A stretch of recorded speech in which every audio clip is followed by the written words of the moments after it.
Man, I can't believe it. It's actually almost over. I personally think it's been a fun season overall so far. Overall. But there's one more big surprise ahead, which I'm really looking forward to discussing with you guys. And we'll talk about that when we get to it. But anyway, let's get into this chaotic episode. So the episode picks back up right where episode 8 left off, after the guy Reggie runs outside screaming, covered in blood. Boyd and Kenny heads over to investigate, and Reggie shows them Paula laying in bed with a big ass hole in her chest, and her jaw looks like someone tried to rip it off. Reggie explains to Boyd and Kenny how it started off with Paula chanting the "They Come for Three" nursery rhyme in her sleep while he was trying to wake her up. Then he began to hear something crack inside of her, and then her body ended up all crazy, like that. Poor Boyd has no words in this moment, and you can see him trying his best to make a call for what the next course of action should be, and he has nothing. This is such a small, brief detail that needs to be displayed, but it has to be done right to get across the confusion and slight hopelessness of the scene. And once again, Harold Perrineau just executes the assignment flawlessly. Even with all the new talent on the show still rests on this man's shoulders. But Boyd walks away, and this final shot before we leave the bedroom is creepy as hell.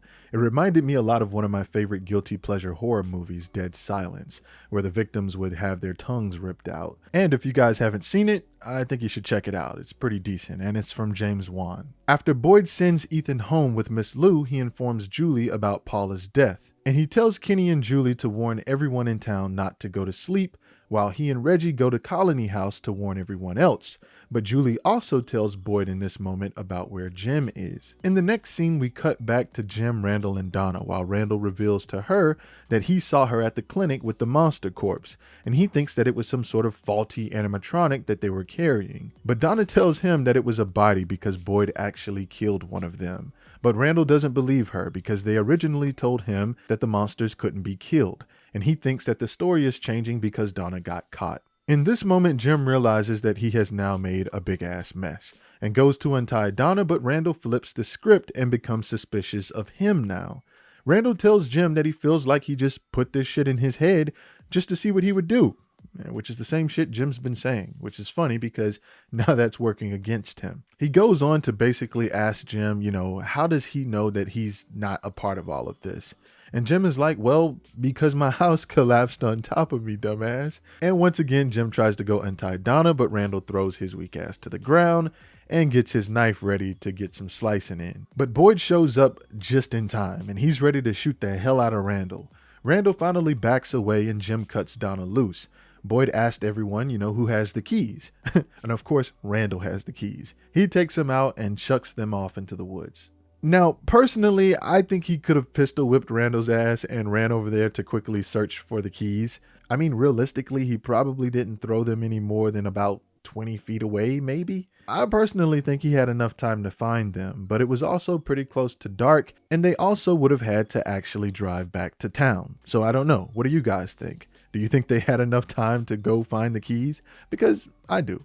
Either way, I was surprised by Boyd's restraint with Randall, especially after the way he used to slap the taste out of Frank's mouth in season 1. Back in town at Kenny's place, Tabitha and Julie are trying to wait for Jim to return, but Tabitha tells Julie that Jim is going to be okay. During this time, Jade and Victor roll up, and Jade wants to know why they can't go to sleep. But he doesn't get an answer in this moment, and everyone rushes inside Kenny's place. And for the first time ever, we actually see Victor go inside someone else's home. And I think this is a clear indication that Victor has now bonded with the Matthews family. Over at the sheriff's station, we can see that Boyd got Kenny to take Sarah there for safety. Once they got settled in, Sarah starts telling Kenny about her and Boyd's time in the woods. She tells him that the farther out they traveled, Boyd started to feel like this place was feeding on their pain. But she tells Kenny that she doesn't think that that's what it is, and asked what if it does more than that. Then she proceeds to tell Kenny about how Nathan was terrified of cicadas. She tells him that her and Nathan would go camping with their stepfather when they were kids, and outside the tent they could hear the cicadas buzzing at night, and Nathan would cry because he thought that they were monsters. Then Sarah presents the question of, what if the fears of the people who died there become a part of the forest? And then Kenny looks a bit nervous, like Sarah might be on to something. Then she asked Kenny, what if that's really Nathan's nightmare out there, meaning the cicadas? Then they do this dope-ass camera pan from the town across the field all the way over to Colony House, and we can see that the cicadas are literally everywhere you look. But let's discuss this for a second, because Sarah's theory might have some validity to it. I mean, besides what she just said about the cicadas, we don't really have any other strong explanations as to why they're here. Plus, you gotta admit, that's a pretty badass concept if it's true. Of course, it's been done before in other movies and shows or whatever, but not the same way From has implemented it here. If that is the case, I mean. Also, let me know down in the comments how you guys feel about Sarah's theory. Over at Colony House, no one was able to join Reggie to share the news with everyone. So he's about to crack any moment now, especially once he finds out that no one there knows where Donna is. But luckily, Fatima is able to keep the situation under control, and everyone pairs up to focus on not falling asleep. Back at the RV, everyone prepares for the night, and Boyd tells everyone how they can't go to sleep. Randall is still on his BS, and of course he thinks Boyd is making up a new lie. But Boyd puts his ass in check and basically tells him to settle down before he ties him up to a tree outside and he can find out the truth for himself. Randall is annoying as hell, but he's still very entertaining, and personally I don't think he's going anywhere anytime soon. Back at Colony House, Christy requested a room for her and Marielle, so Ellis hooks them up. She tells Marielle that she needs to go grab a couple of supplies, and she asked Ellis to help. Ellis begins to ask Christy if they should be worried about the baby sleeping, but she tells him that Fatima is no more than like 7 weeks pregnant and it's not really anything to worry about. Ellis is worried that since Fatima is pregnant in the town, that the baby might come out looking like a damn monster. But Christy tries to assure him that being pregnant is weird no matter where you are. And she tells him that pregnancy is like the magic ball of fire, some shit she learned in med school about how the earth is floating through space around a giant ball of fire and how it's something we don't fully understand, but we don't really think anything of it because we're used to it. And honestly, she has a point. There's a lot of shit in this life that we don't understand, but we get used to it and then we just go on with our lives. Now, I'm not sure if any of this stuff actually helped Ellis accept the fact that pregnancy is a weird process, but I think the man has some legitimate concerns here. And of course, Christy is just trying to help, but to hell with all that crazy talk.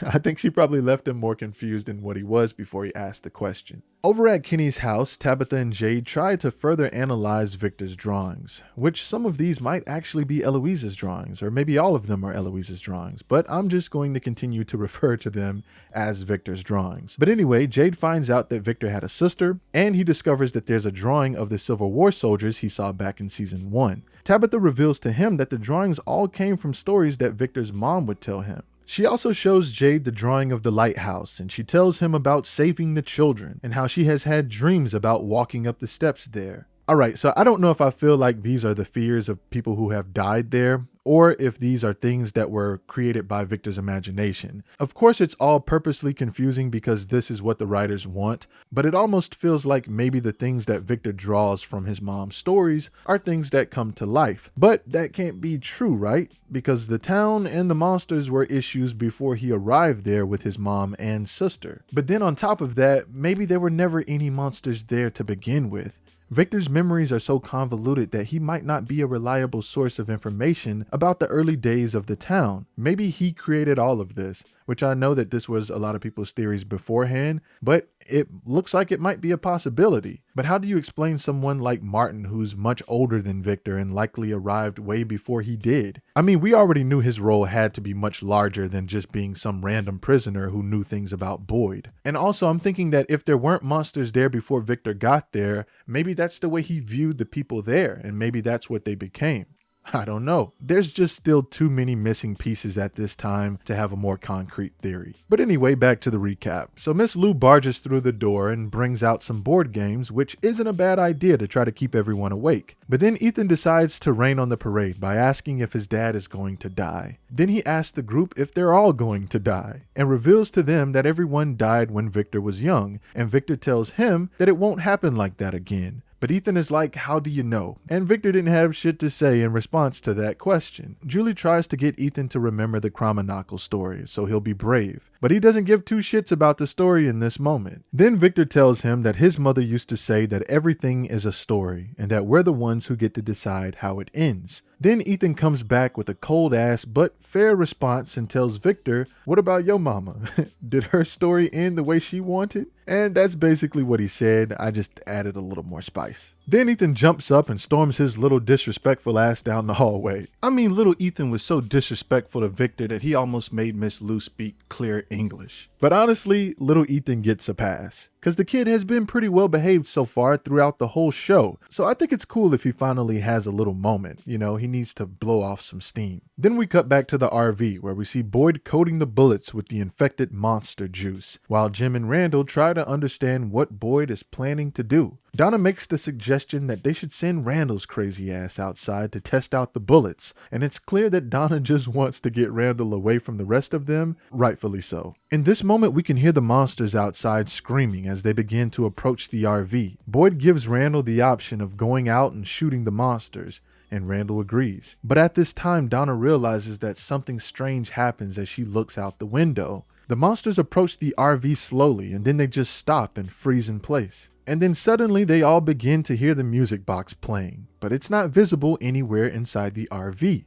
It's actually playing through the broken radio inside the RV, which is pretty creepy. And I also like the attention to detail here, where after Boyd begins to hear the music box playing, he checks his wrist for the worms, because he's not used to seeing one without the other. If he hears the music, usually there's some worms there. And I think that was some really good visual narration there by the director. Back at Colony House, Marielle starts freaking out and starts trying to rip the boards off the windows so she can leave. And she tells Christy that something is in the room. Luckily, Christy is able to calm her down, but Marielle tells Christy to tie her to the bed, and not in a kinky way. Over at the sheriff's station, Sarah tries to apologize to Kenny for killing his dad, and she tells him that she's tired of being his monster and that she doesn't want to be here anymore. But Kenny ain't trying to hear none of that. Instead, he tells her where Boyd keeps his spare gun so she can blow her damn brains out. And just like that, Kenny has grown his elephant nuts back to full size. But seriously though, Kenny still has a ways to go. Plus, I don't think it was a smart move for him to tell Sarah where the spare gun was. If you really wanted her dead for killing your father, then you just need to go ahead and get it over with yourself. What the hell are you talking about the box?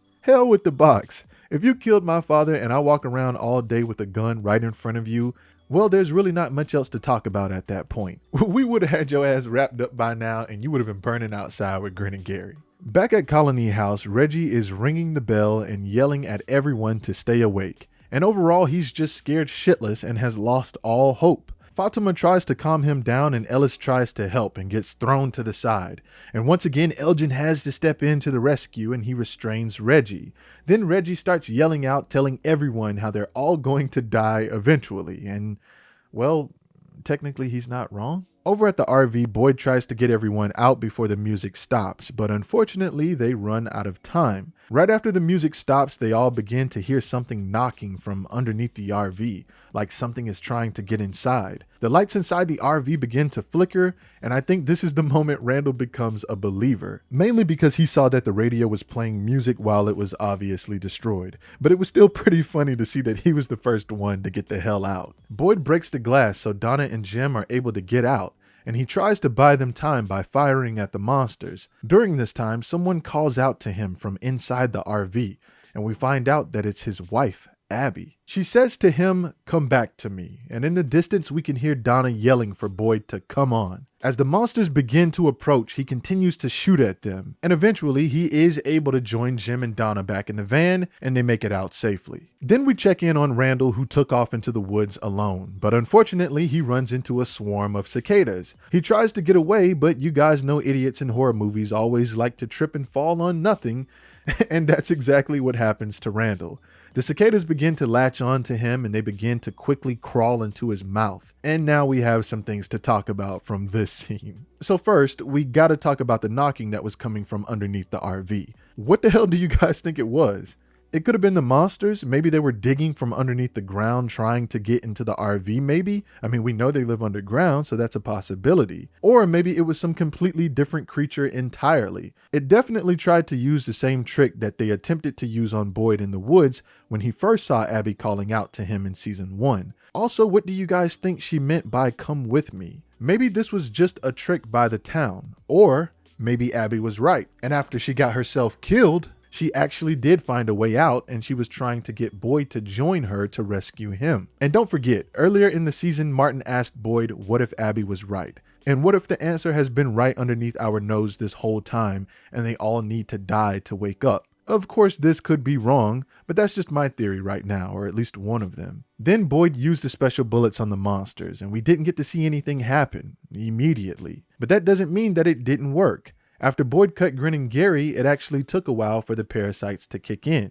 Maybe the method of using the bullets takes a little longer than that. But unfortunately, we don't get to see that yet because they actually got out of there pretty quickly. Then there's the situation with the cicadas going inside of Randall. My first thought while watching this scene was, why didn't he just close his mouth?